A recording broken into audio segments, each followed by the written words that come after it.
Welcome to Simmons Radio. We are back with little Dave. Him and I were just talking about double session cardio in a Vegas garage uh, on the stairs. The AKA Jay Cutler prep. And I think it's very fitting that, I told you I wanted to start with one of my clients, Keena.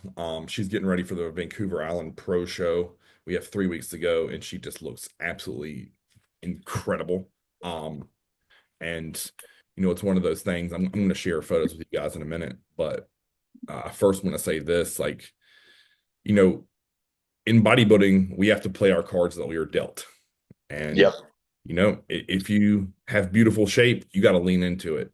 If you have insane work ethic, you have to lean into it. If you're strong, fucking don't shy away from that shit. Like, if you love training, man, double the fuck down on it. And with her, it's her shape is going to get beat at the pro level 9 times out of 10. But her conditioning very rarely gets matched, and it's only by Michaela. Michaela Aycock. If you don't know who she is, look her up. Freak show. So, it's one of those things when you realize what your strength is and you want to win, you have to play those cards. And I don't know if for all you bodybuilding historians out there, the lesson I learned all day long was if you watch the Kai Green DVD, Born to Kill, Bred to Kill, I can't remember the name of it is, volume 2, where he takes that training camp with Oscar Arden and they try to play Dexter's game, he gets beat. And he forgot like who he was, which was a big freak. So it's one of Yeah. those scenarios like, yes, if I'm using Dave, you as an example, I'm always trying to improve your shape, hmm but that's not going to be your calling card for winning. Um, No. it's just not. um, so we have to lean into big and freaky with you. Like into the story. You're 5'5", heavyweight, soon to be a super heavy. Like you just have to be a freak, and that's the end of the day. And like I told Keena, I told you something very, very similar when your prep started this year. I was like, we got to find a new level of conditioning that's just disturbing. And it's gonna be hard. And I have every bit of faith that you're willing to accept that challenge. So let me show you guys Keena's photos and I'll explain to you what I mean by peeled. All right, let's see. Can you see my screen, Dave? Nope. No? Okay, awesome. Let's try this again. Share. Let's see. I thought I clicked on share screen. I did. All right, let's see if I can do this. Share. Let's see. All right. Share. Let's try that. Yeah. You Yeah, see I can see it that? now. Okay, Yep. perfect.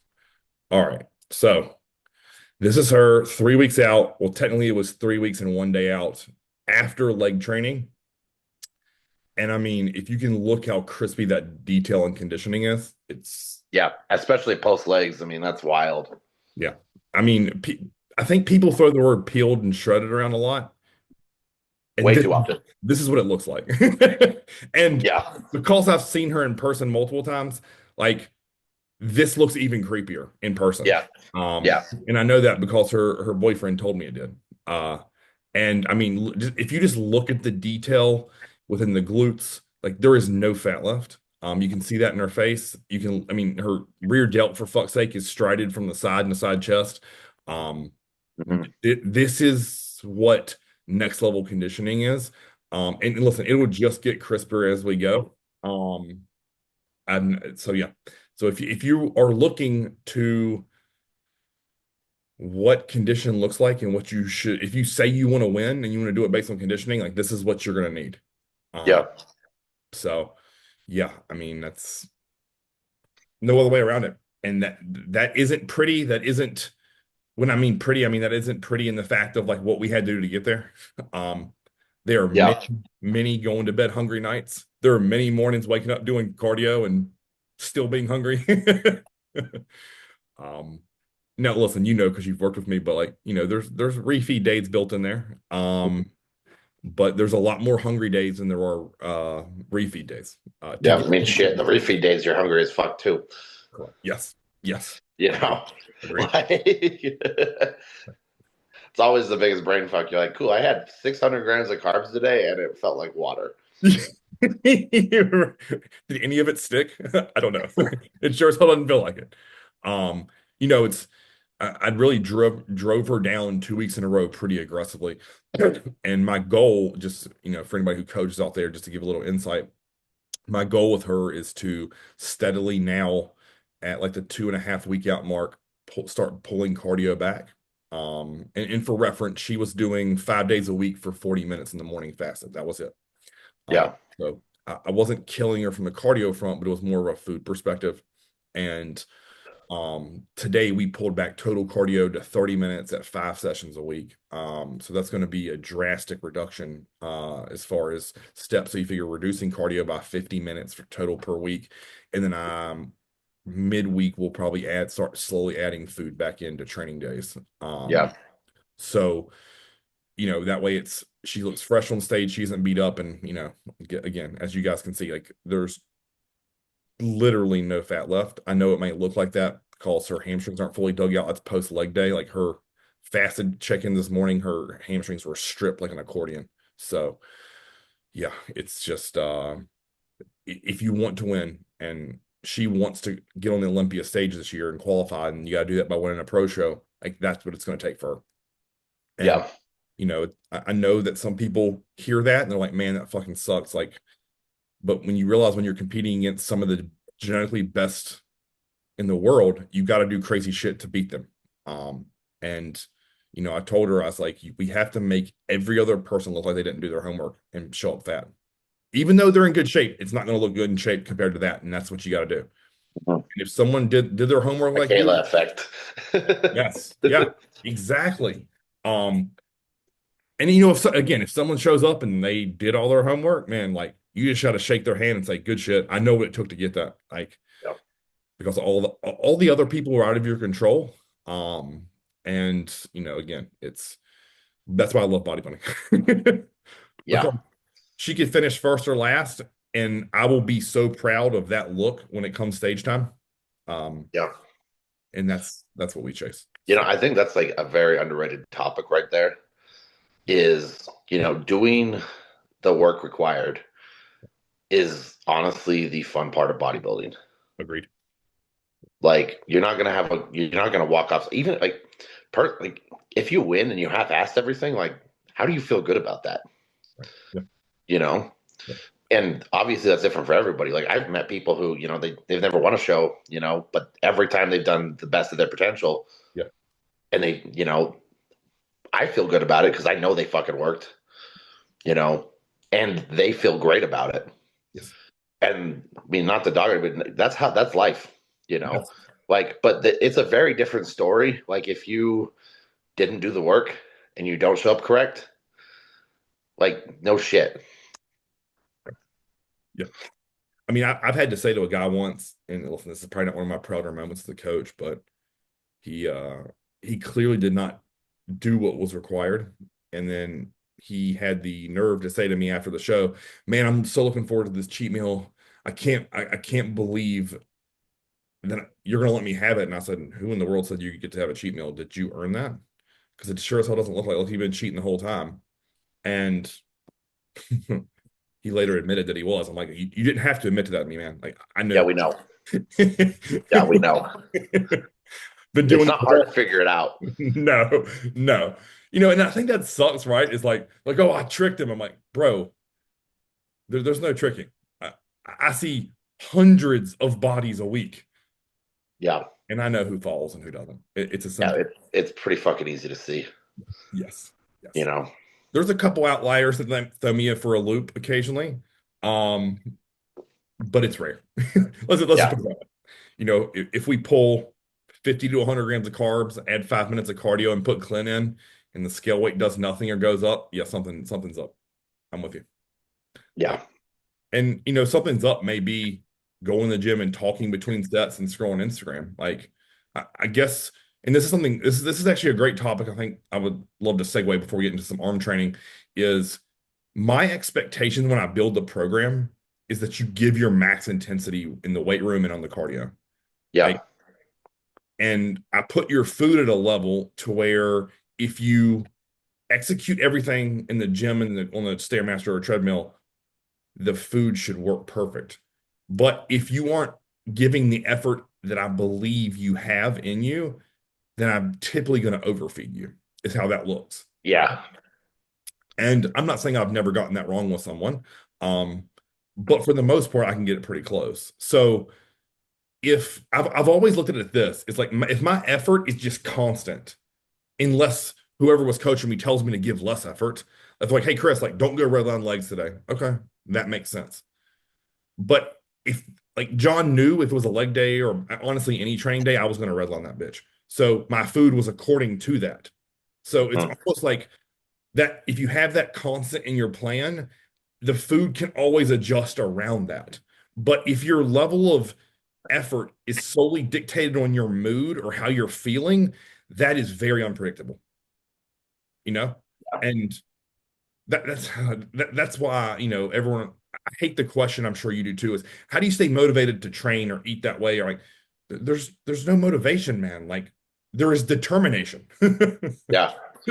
Yeah, that's very true. My motivation will wane. Man, I can go watch a Rocky movie, go into the gym, and I want to rip the fucking weights apart.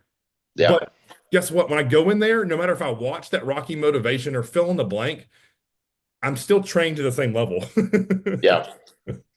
Yeah, Like that's very true. there's just some days that you're a little bit more hyped up than others, but the effort doesn't change. And I think that is not always true for most people in the gym, you know? Yeah, that's very true. And I mean, both of us absolutely love training. Yes.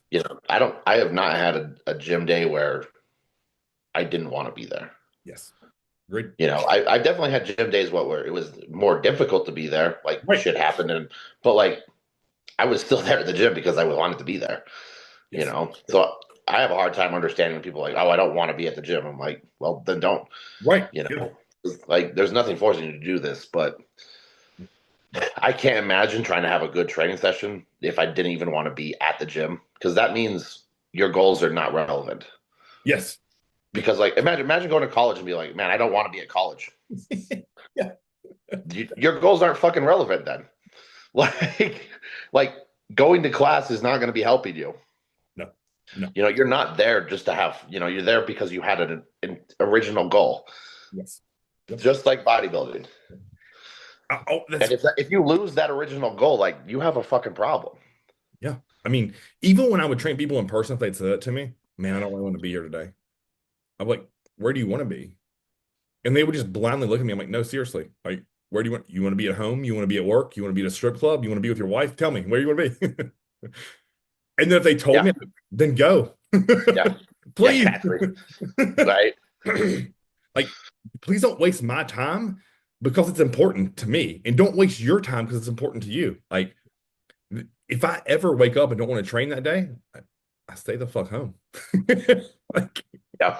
it's just And the that. only reason I'm not wanting to train is because I'm fucking sore or something's wrong with me. Yes, You exactly. know, Yep. Because that, like that, I'm not looking at like I'm not like, oh, I want to go to the county fair today. I can't train legs. Chances are I'm going to try to do both. And if I can't do both, I'm definitely training. yes.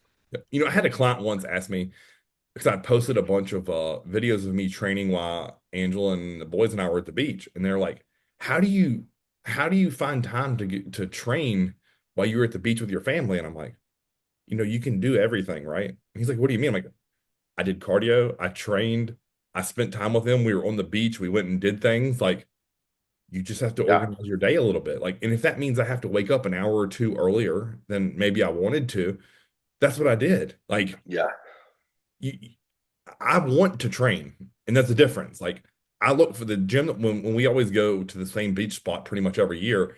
There's a gym that I go to. It's an old Mexican restaurant. It has nothing but hamstring equipment. It's all old. I love it. I look forward to it. Like, I go train. If I have to do cardio, I do it. If I can work it in to where like, it's an off day from training and Angel and I can go do like a morning beach walk together. Guess what? She goes with me and we walk. And honestly, she pushes my pace because she walks faster than I do. yeah, yeah. I feel that. If I go on a walk with Alyssa, I'm getting almost dragged. So you just have to be intelligent Like when she was competing early on in the first like 10 years of our relationship, her and I would, when we went to the beach, we would always go to the gym together and train. Now, not we wouldn't train together, like, but we would train at the same time. I guess that's probably the better way to say that. Um, and listen, that was just part of our life. That was part of our routine. So, like, I don't get that mindset of like I don't need to get motivated to do that. Like, it's Monday, I'm going to train back, or if it's Thursday, I'm going to train legs. Like, it's not a big deal. I may reorganize my split to better suit our schedule, but for the most part, I'm still going to do my normal shit. So yeah, that's motivation, right? Like Yeah. I've always just thought it's fleeting, and you can't walk around motivated to the gills all day long every day, or you'd be exhausted. Yeah. Like you just can't. Um, and yeah, and I know that's hard for some to realize or fathom, or there's sometimes it just has to come down to what I consider as like want to. And whatever games you have to play in your mind to achieve that, um, it's kind of like that the what if theory. It's like, what if I gave max effort today, what would happen? And then just Yeah. repeated that for the next 365 days. Or what if I went a full 5 years without missing a meal? Like, what's going to happen? And then you can play that on the flip side. Like, what if I ate Chipotle instead of my beef and rice? Or what if I, did 3 sets today on chest instead of 5, like I was supposed to? Like, you can do the what if game any way you see fit. But that's something that always pushes me is like, what if I just gave one more day of effort? What would happen? And I think a lot of times Yeah. people give up on themselves too easy and they don't hold themselves to that standard. Um, Yeah. like I wonder how many Daves there were out there that were around your same size when you started bodybuilding who gave up because they thought it was impossible. And they Yeah. had everything you had inside of you, maybe more, and they just never realized it because they quit a week too early, or a month I or mean, a year. even on that, I mean, how many Chris Bumsteads are there with just, you know, first couple weeks in the gym, they're like, yeah, fuck this, Right. Yeah. you know, Yeah. probably a lot. I mean, it goes for every single sport. Yes. There's probably someone out. There's probably plenty of other Ronnie Colemans. We just have yet to have someone train their face off, for 20 years. I'm glad you used him because that's who came to my mind when you said it. Is I think people forget how long it took Ronnie to be successful in the pro league. Like Yeah, they just think, oh, he's 8-time Mr. Olympia, arguably the greatest bodybuilder of all time. In my mind, he is. Um, and they don't realize that he got his fucking teeth kicked in for years yeah, before winning. And yeah, then the ability to stay on top for 8 consecutive years while yeah. Also, I mean, so many people disregard the fact, like in Europe, he did competing. He paid for it himself, yeah, and he took the fucking bus from show to show. right. Yeah, Every other competitor in the top 10 was getting flown around and, first class. yeah, yeah. That dude took the fucking bus, or the train, 17-hour train rides in Germany to get to a fucking show. Yep. And he did that for years, Yes. Yep. not just like, it wasn't just 1 year of that, years. I think about how many years he worked full time at the police department and was winning Olympias. Like, Yeah, listen, I've trained guys who were full-time police officers, and it's grueling. Like, yeah. it is My, relentless. my training partner is a full-time police officer, and, like half the time I wonder how the fuck he's got. Yesterday, dude, we trained legs, and then he got to go work for 12 hours. Right. Right. Yeah. And and I'm like, thank God I get to go home and sleep. And I think people don't realize, like, he may have had an easy night in the patrol car, or Yeah, he could have chased down 3 fucking perpetrators, got shot at, someone tried to stab him, like, and that was after getting brutalized in the gym. It yeah, was like, yeah, that's why I always tell people it's like there's just levels to this shit. And sometimes the intangible, like craving to get better, is what will always drive your ship, which is why I encourage anyone out there who thinks they might not be into this shit anymore, just literally step away now. Or you have to find something you love about this, or it's going to be a long, miserable road. Um, yeah. And to me, I've always just thought maybe because I've been surrounded by death too much in my life, but it's like life is too precious to do something that you don't love. Yeah, super true. Because listen, you can win your next three shows and then never win one again. You can win your next one and never do it again. Like Yep. there's you will 99 times out of 100, unless you're Phil Heath, you are going to get beat way more than you win. Um, Super true. yeah. So, all right, let's transition to arm training. Because I think it's a topic we hadn't really like dug into hard. And I thought that would be good, like some relevant pieces we can take away. And I posted a video on YouTube about how to train arms with beat up elbows. I know that's something that a lot of people deal with. And to me, the most logical place to start, I know you and I feel very similar. We love having a singular arm day. Uh, Mhm.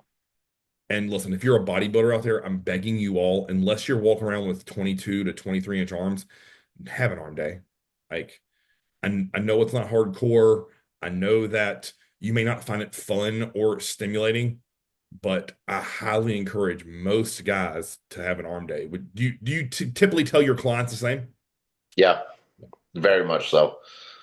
I mean, I tend to steer. I've had questions about, because I mean, training frequency is one of those cool ones nowadays where everybody's like, well, if my arms are weak point, why don't I train them 4 times a week? And it's Right. like, well, you can, or why don't you train them once really well and they still get work on your Yeah. chest day, your back day, Yeah.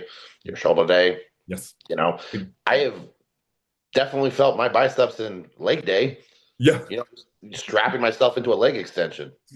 I'm not saying they're going to get grow, but they're definitely getting stimulated there, Yeah.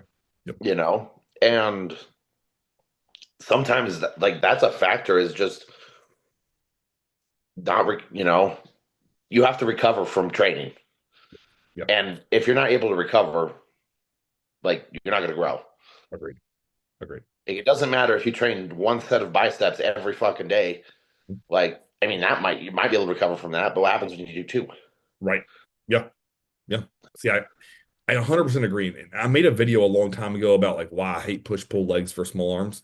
And the amount of pushback in the comment section, and they were all good questions. They were like, yeah, Chris, but what about this split? And what about that split? And I'm like, are your arms under 20 inches? Is what I always go back to. And I'm like, yeah, then you need something different. Like, and I know that you've done everything but an arm day. Like, what stands in your way from achieving that? Like, I actually love the fact that I can go blast my arms on a Friday or Saturday. It doesn't wreck me for the rest of my day, and I can get a fucking massive pump and walk out of the gym with a smile on my face. Like, Yeah. it's just fun. It's not going to tear me down. I can also train calves and abs with it and have no issues recovering. Like, it to me, it's one of those days where I think a lot of guys in this current environment have gotten away from it because the popularity of push pull legs, or now even I'm seeing a lot of people push upper and lower splits, which are fucking mind blowing to me. That you think you can develop a bodybuilding physique with upper and lower, like cut it out. If you're an Yeah. athlete, if you're an athlete, I actually like upper and lower, um, and doing that two rotations, so you only have 4 training days a week, but it's set up very strategically.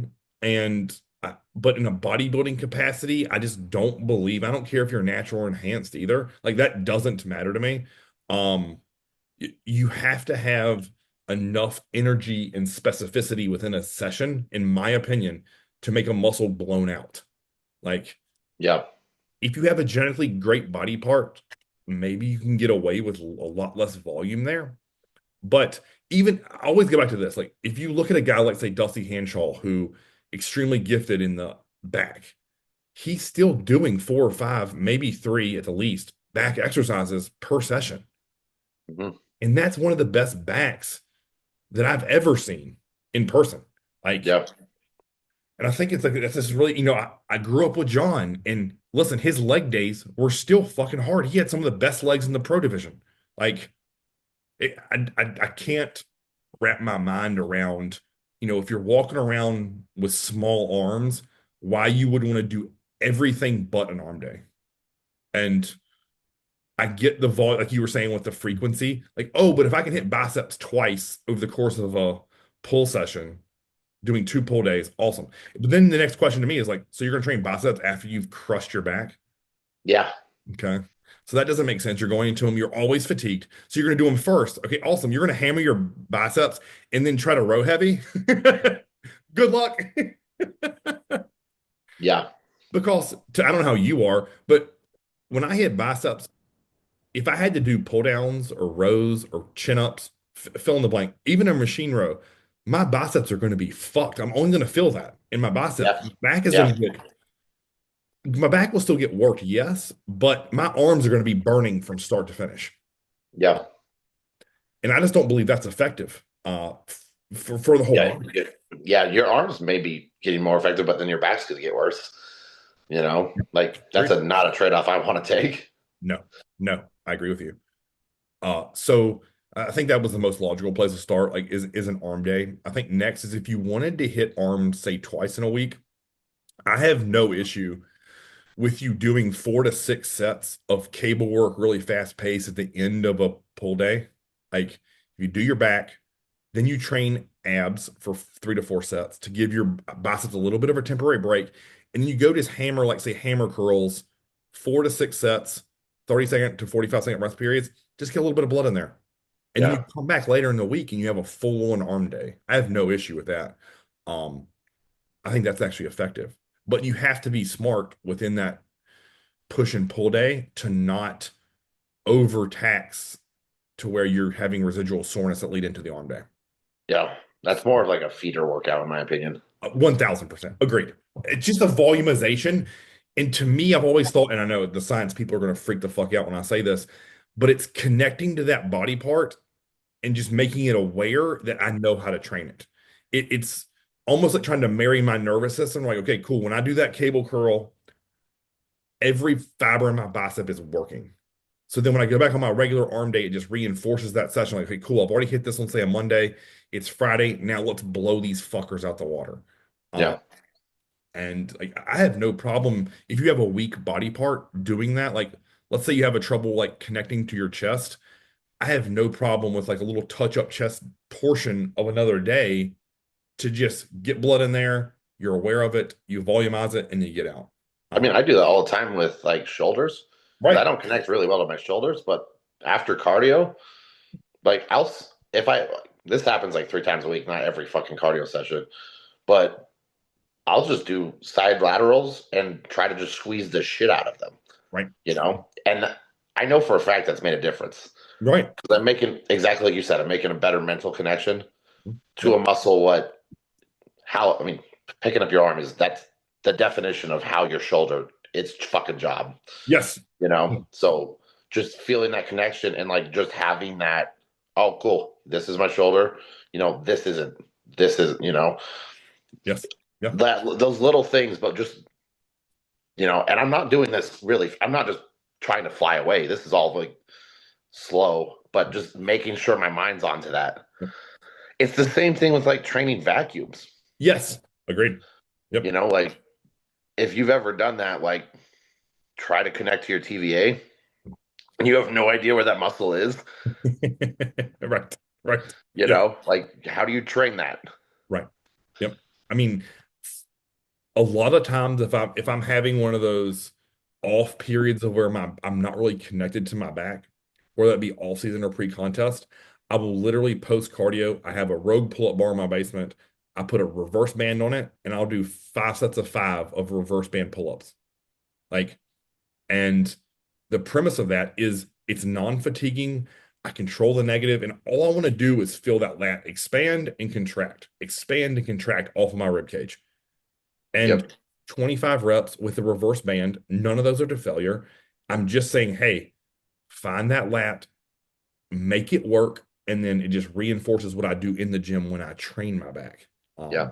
So Well, I mean, just like most sports, the word training, yeah, yep. go take a gander at, basketball practice. Oh yeah, How many times are those guys practicing, drills? yep. Oh, yeah. And a lot of the times they're practicing those drills at like 40% intensity. Correct. Yes. Yep. Oh, they're doing that to teach their body how to do it faster. Yep. How many times, like in wrestling, I can't tell you how many times I practice a single leg takedown. Oh, right. Yeah. Oh, yeah. Like that's every fucking practice day, every fucking day. You know, and why is that? Is when you go up against someone, when you need to use the said muscle, Right. you can do it at full intensity without having to think about it. Correct. Yes. You can just boom, single leg takedown. It's the same thing as a side lateral. Oh, cool. I'm shoulder pressing with 100-pound dumbbells. Right. Yes. My shoulder is working. It's automatic and you don't think about it because you literally built muscle memory, um, which is a whole other topic that we could dig Well, into. I think that's a good one to point out because like I'm all for feeling the weight when I'm not doing top sets. Yes. Right. Agreed. When I'm in a top set, Yep. my job is not to feel the weight. I should feel it in my target muscle, but my job is not to feel it. If that makes sense. There's that like warm up sets beforehand, other things for sure. I want to feel it, but if I'm doing a top set and I'm completely only thinking about doing it, I'm not going hard enough. Yep. It is your job to empty the tank on the top set and move as much weight with perfect form as possible Yep. for as long as possible. And that's it. Yeah. Like you said, the warm-ups, the feeder sets, the back off, that's when you milk every inch. And not Yeah. that the top set isn't. I think that's really Yeah. hard to explain unless you maybe see us do that in person. Like, Yeah. And we're not saying the top set's going to be sloppy, no, no. and that's where that muscle memory comes in, Right. Yes. you know, but it's going to be, we're going to try to take our body to a place it hasn't been. Yeah. Yeah. And you're definitely not going to do that by, just slowly squeezing. No, I think maybe I'll put it in the description in the video. Like when you and I had that set of hack squats the first time you came in, I think I'm 99% sure it was reverse band with 6 plates aside. Yeah. And I didn't think 1 second before unracking that or while doing the set about my quads working. Like Exactly. it was control down and explode up. And that's all of us thought. And how far can I go before I have to rack it? Like Yep. literally all I thought about. Now from the outside looking in, if you just muted it, it would look like I'm perfectly executing every rep until probably the last couple. But even then they look good. But in my mind, I'm not thinking about execution. Like Yeah. the execution had been cemented in my body years before we ever touched that set. Yeah. And that's hard to explain to novice, beginner, and intermediate people. Very true. Because there's no way if I'm thinking about like that's why I always laugh when people are like teaching beginners, all right, you need to take a 3-second negative and then 1 second in the hole and then a 2 second positive. I'm like, you're giving them too much to think about. Because if they're thinking about all that shit of controlled and the rest periods have to be this, it's too much information. Yeah. Like, 9 times out of 10, they're just going to stop when they can't count. right, right. Yes. Yep. They're like, 1, 1, 2, 3, 1, 2. Ah, shit. All right, fuck. Then bracket. Right. Yeah. Yep. I posted that video of me doing a super slow hack squat. And Chris was like, how long did you count for the negatives? I'm like, I didn't. I just went as slow as I could. Like I just made it miserable. Yeah. Well, whatever. Like, so then I watched it back and it was like roughly like a 10 to 11 second negative.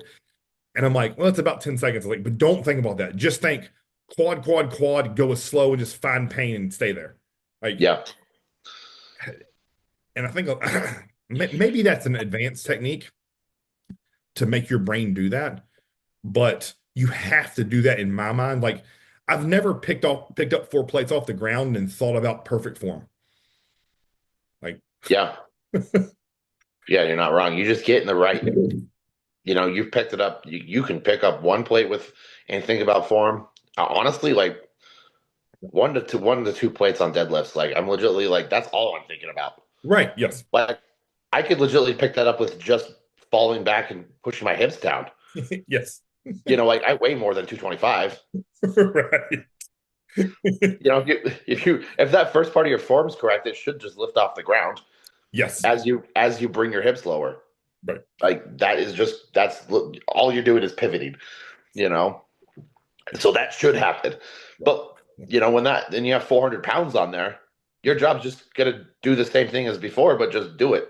Right. You, Yes. you don't need to be like, oh, I need to think of the perfect leverage. It's just like, hey, you should have already been there. Yes. Yeah. Yeah. It's why I kind of always laugh when I hear like, oh, well, when you chest press, your scapula have to be depressed and all this. I mean, okay, you've clearly never picked up something heavy. Like, Yeah, you've never ventured to like the what I call the big boy section of the dumbbells. Like it's never happened. You've never yeah, had above 3 plates on a fucking incline. Clearly, like if you're speaking in those terms, like, yeah, hey, and then you hear somebody like me or you say that, and they're like, oh well, Chris, like you're just supporting bad. I'm like, no, you don't. You clearly have a client base, or you're speaking to a population that is very what I'll consider untrained. Um, yeah, where I think you and we work with more of the intermediate advanced lifters, and it's like, man, we should be past this. Like, yeah. I expect you to be in a muscle and on it. Maybe not initially, but when you're working with me, we're going to find that real quick, um, Yeah.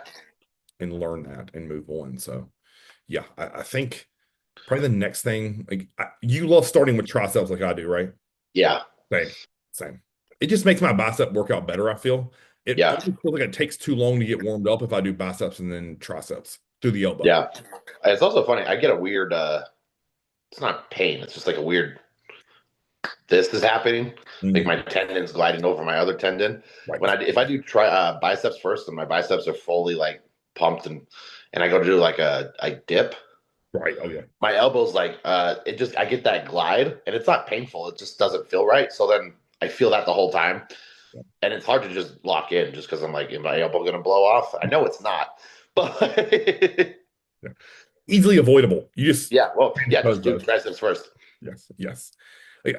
And that's one of, a lot of times when people ask me that about like things that John and I differ on, he liked to start with biceps before triceps. And Yeah. anytime we hit arms together, obviously I'd suffer through it, but suffer through it's not the right word. That seems very disingenuous. I would always be like, okay, cool. Like, let's just do this and have a good Well, I mean, you time. still have fun. I can't tell you how many times I've started arms with biceps.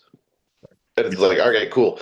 Biceps was fantastic. And then it's like, all right, cool. It takes just a second to get into triceps, but it's like, we could have avoided this, Yeah. but Yes. whatever. We're already this deep.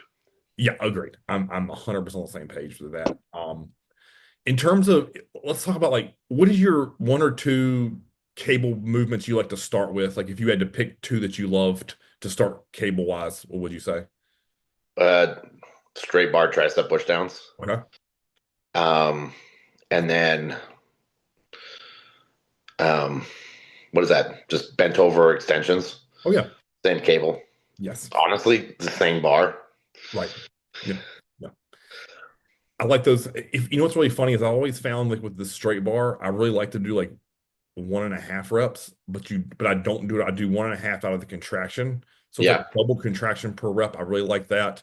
With the straight bar. I would say like if I'm just gonna go in the gym and just do something, I really love rope pushdowns or a Yeah. Vulcan trap. Like Yeah. that feels great to me, a good place to get started. And then I also like a wider gripped easy bar.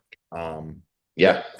fits me about here as I'm never gonna grab those little short V bars. Like if you and I were stuck in a hotel gym, like I could do it, Yeah. but I would Yeah. not. I like the easy grip bar too. Agreed. I mean, I'm also a huge fan of like JM press or skull crushers, Yeah. but those are never first. No, hell no. No. No. And I think that's why I asked you what your cable movements were because Yeah. I'm always going to tell you to do that. Like anyone who starts with a skull crusher, honestly, even a dip, even if I was doing assisted dips and could like really warm up, I don't feel like that'd be a good place to start my triceps. No. Because I'm sure as hell not going to hop up on a dip station and do 250-pound dump dips on set one of the day. Yeah. Yeah. To me, that's asking for just idiocy. Um, Yeah.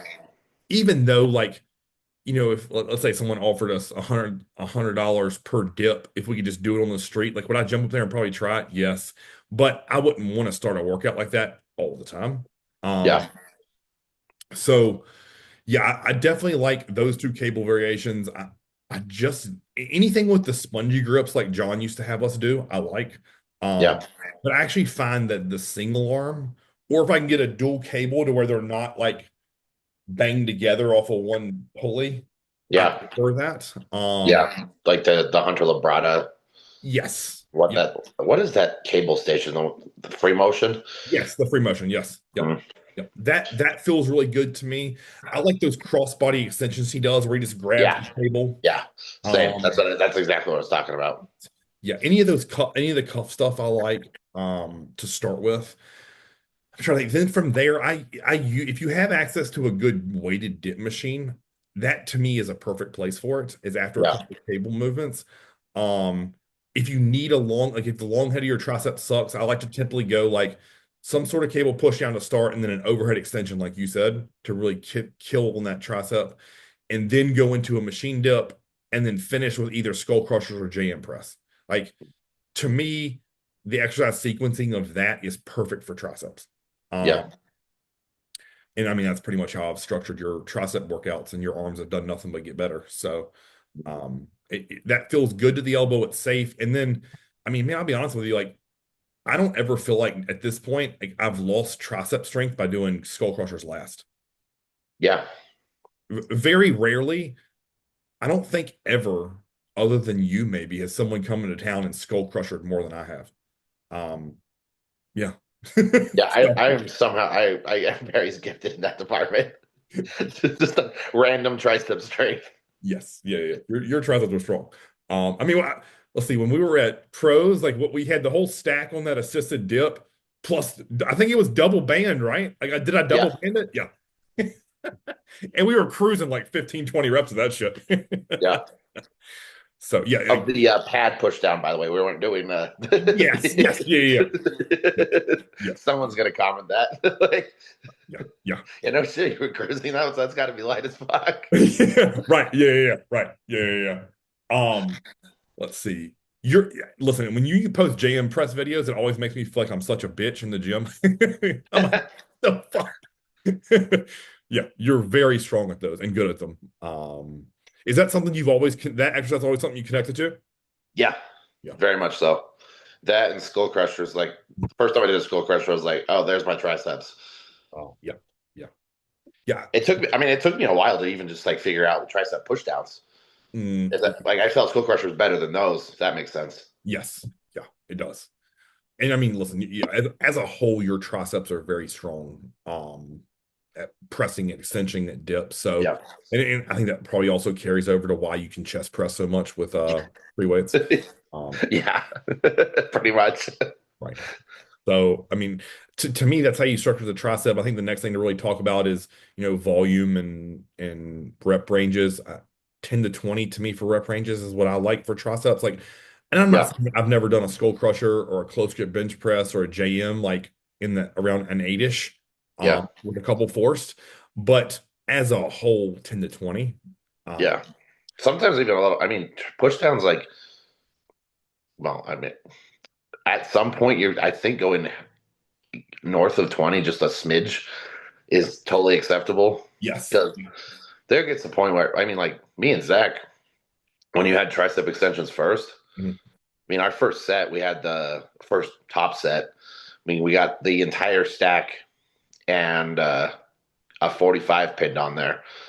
And I remember getting that for the first set. I worked up getting 28 reps. Oh, fuck. Yeah. So, so what? Those felt fantastic, by the way. Right. Yeah.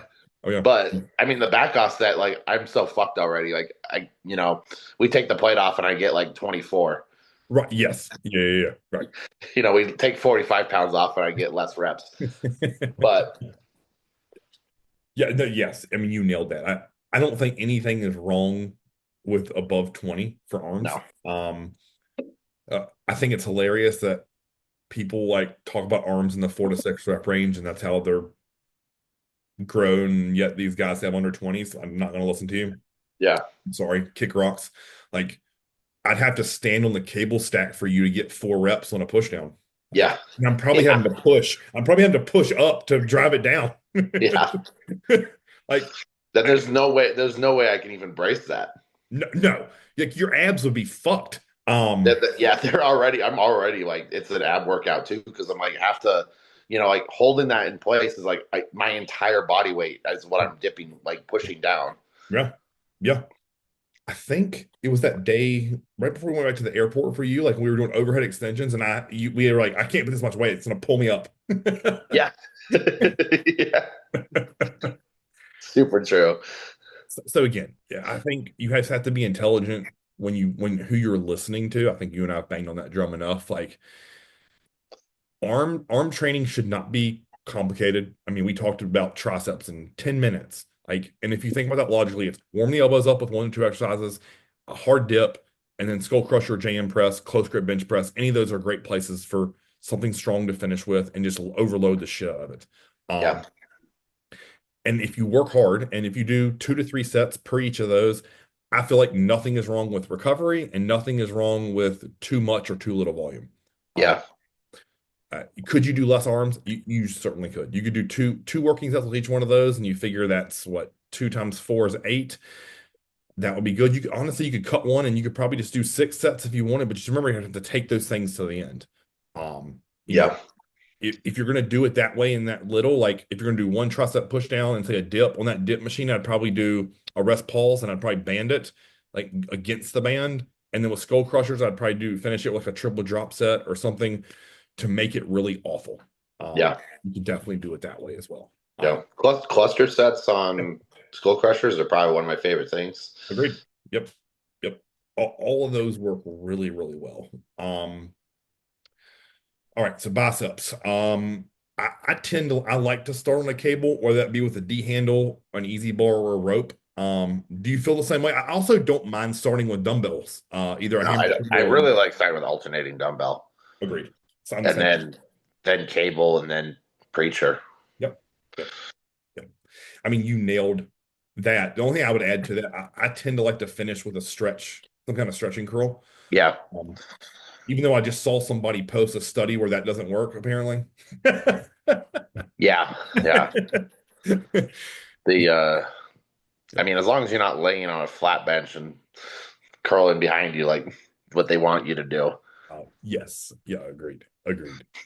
So if you look at that setup and structure, alternating dumbbell curls into a rope hammer curl, into a preacher curl, and then a stretch curl. Like again, that to me, listen, the thing with biceps that I when I was younger, I'd always find boring. I'm like, okay, so all you do is this.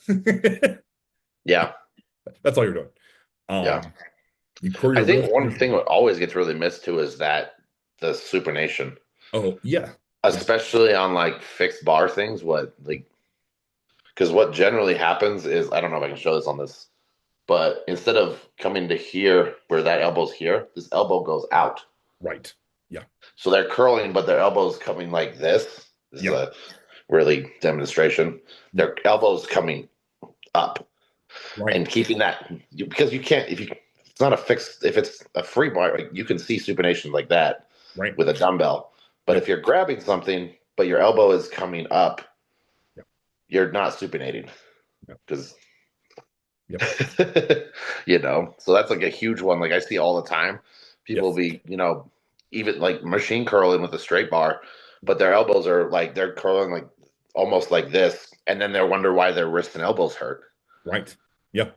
Yep. Because I mean, like, this is a terrible, like, if you're holding a straight bar and you're like, you can see how fucked up I am right now. Oh, yeah. You know? Yeah. It's all shoulders and then your traps. It's a lot of load is. Yeah. Yeah. And I think another place that's missed a lot is like on a single arm dumbbell preacher curl is they don't understand like alignment of I'm gonna try to do what you did. Like you have to get your arm and position it properly.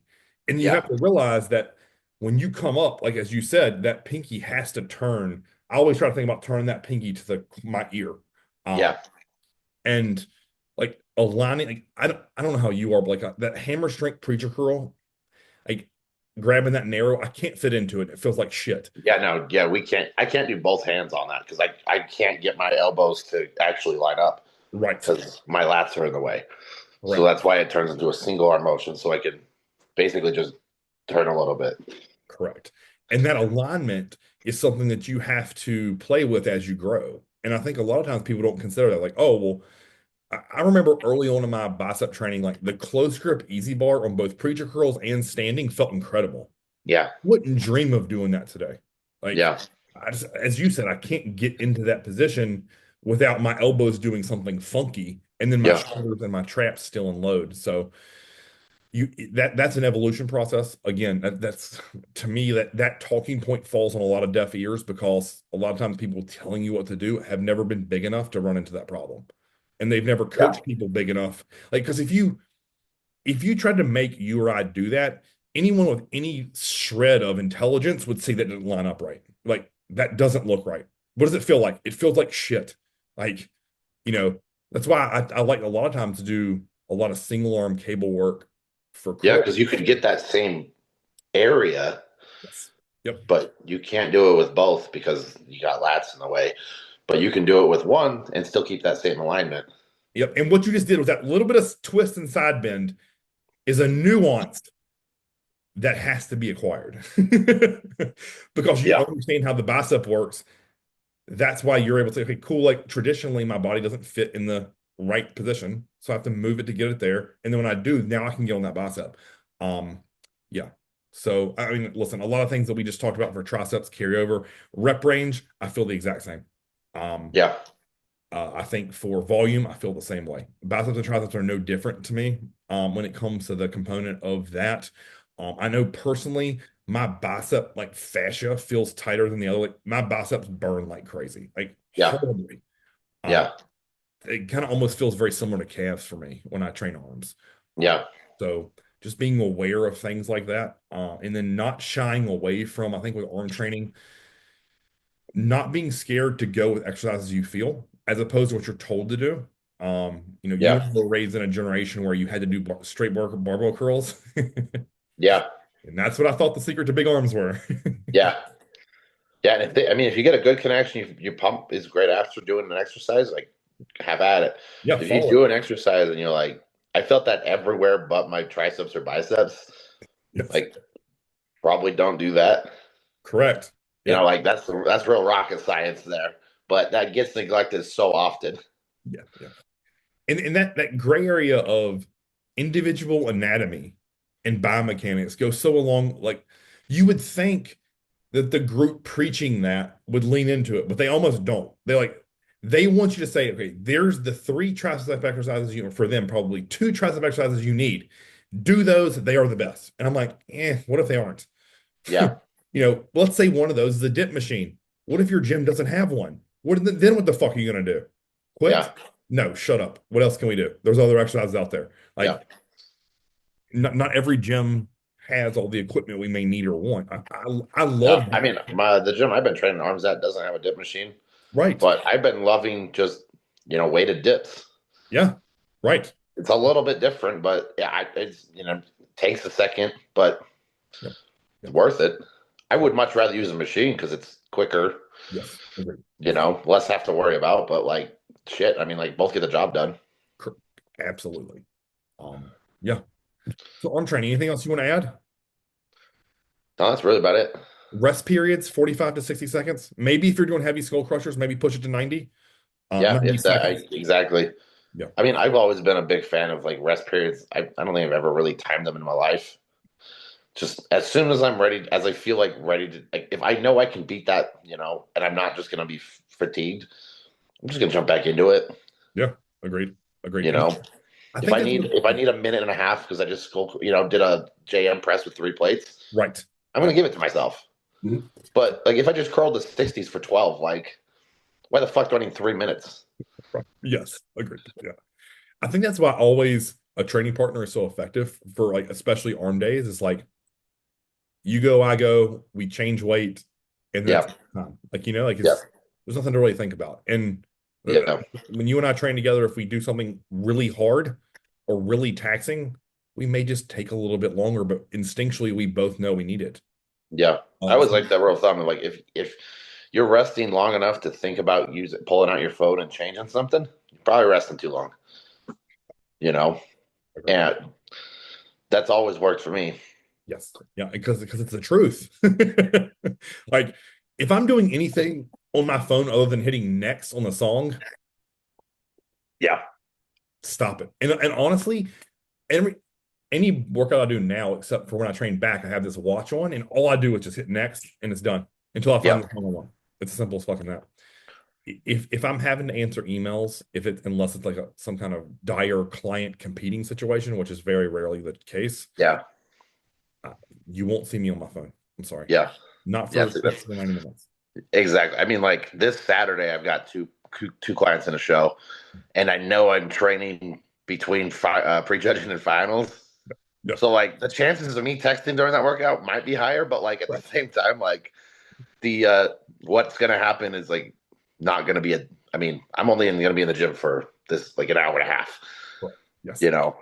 Yep. And I mean, if you're a smart coach, you should already have their not a set game plan, but you should know it. They'll probably nap you during that time. Be like, go home, take a fucking nap. Text them when you wake up. Yep. That's when you go to the gym. Yes. Yep. Yeah. Yeah. That little piece of coaching advice is huge. And it's something as simple as like, okay, cool, like eat meal two, but I need you to add 100 grams of rice to it. Or Yeah, instead of meal three, go eat Chick-fil-A. Awesome. Like that's bang bang.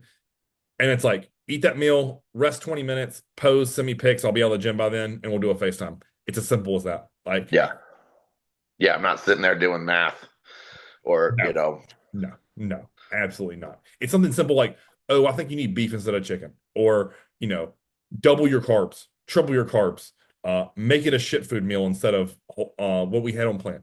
All of that's simple. yeah, Or maybe something simple is I want you to add 20 ounces of water to that meal as opposed to yeah, six.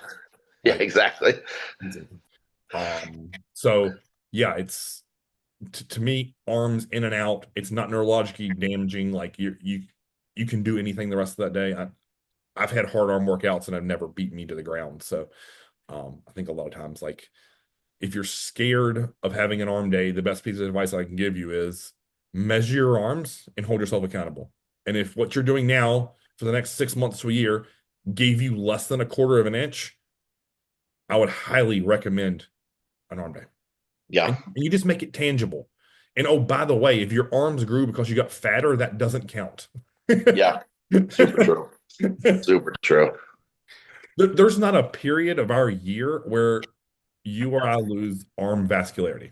And if Yeah, that's the case, that's a whole other topic of acceptable body fat in the off season. But yeah, general rule of thumb there, if you don't have veins running through your biceps and triceps during an arm session, it's time to add cardio and pull back on the food.